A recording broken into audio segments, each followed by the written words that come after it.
I'm a huge fan of Oh, yours. Is that okay? Can I fan out a little bit? Please, yeah, why not? Yeah. You're an Emmy Award winner. You've been on the big screen, you've been on the small screen, and now you're the streaming star holding it down on HBO and Netflix. What is that like? It's way more enjoyable if you never expected the moment to happen. So I just, I think it's the surprise of it all that makes it so fun, just because I truly believe if I had expected this all to happen, it never would have happened. I don't know, who knows? And you know what, sometimes I think I don't even want to analyze it because I don't want to jinx it. It's just this weird, lucky moment. What do you mean weird lucky moment? You mean to have success at a ripe young age of we won't say, but Yes, don't say. Because Hollywood is it's like youth. I mean, I think one of the reasons I think people have had such maybe a big response on both shows that sort of, came out and stuff like that is that I think a lot of people, even especially, I think COVID has something to do with it. It's like, I think a lot of people want to feel like they have a chance at something that maybe they thought it was a missed chance. And I think I'm a good example of that. And I am deeply insecure. I know a lot of rich, white, fucked up people. So let's have fun, okay? When you think about White Lotus, right? Because this is the success, it happened during COVID and everybody was watching. I watched it, actually binge watched it when I had COVID. You did? And so I was watching it as I had COVID, and I was like, I want to be in Hawaii with them. But I said, these are such awful people, I don't know, but I'd still like to be in that beautiful place. Yeah, we were. A lot of us were awful. I mean, not some of us not intentionally awful, but yeah, we're just spoiled rotten. Why do you think it was such a success? Do you think it was because of COVID, or obviously it's because it's a great series? I think Mike White has this, is very tapped into who people are and how to tell a story. I think his stuff is very real. And then we had a lot of, strong feelings for Murray Bartlett's character, sympathize being, look, I was a cocktail waitress right up until right before I got Stifler's mom. Are you trying to seduce me? Yes, ma'am, I am.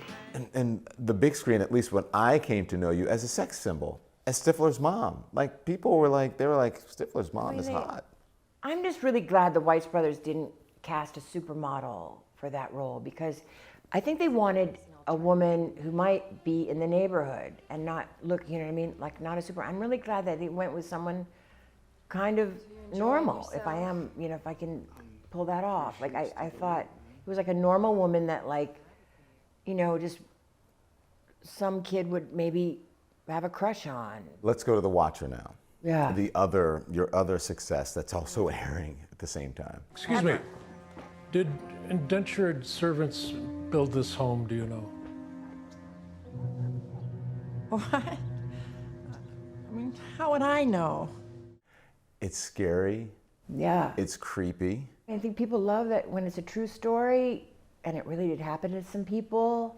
Creepy people are always more interesting than monsters. You know what I mean? Like, if it's any sort of robot or anything like that, nothing is creepier than a creepy human. I think the folks in streaming now have more of an influence on the culture and are even in some ways bigger stars than people on the screen, on the big screen, in the box office, I should say, that go to movie theaters. I feel like maybe the people that are watching, streaming these shows and stuff like this, aren't as in love with perfection as the previous audience. I make a million wrong moves in a day, and I think maybe the streaming people like that. I think you're right about that. You do? I think that's part of the success because it's more relatable. No one's ever said I'm right about anything. You're right. You are an LGBTQ icon. The gays love you. How did that happen? Are you aware of that? That's just who my friends were since I was a little kid. You know what I mean? Like, that's always sort of been my group. And, you know what I mean? You just, like, when you're a kid, you just go to who you're attracted to or who you have stuff in common with. Another champion for the community was Leslie Jordan. And you worked with him on The Cool Kids. It may be a rom-com cliche, but I want my ex-wife and my boyfriend to like each other. There's my little man. What was that experience like? What was he like? He so deserved all the glory he got. When he came on Instagram and was saying just very simple stuff, you can't get that many people on board unless he was just a really pure, kind soul. So you're on a high right now. You're on a high right now. What's next? What do you think? Bigger and better stuff? I don't know, like I say, however long this ride is, I'm gonna ride it.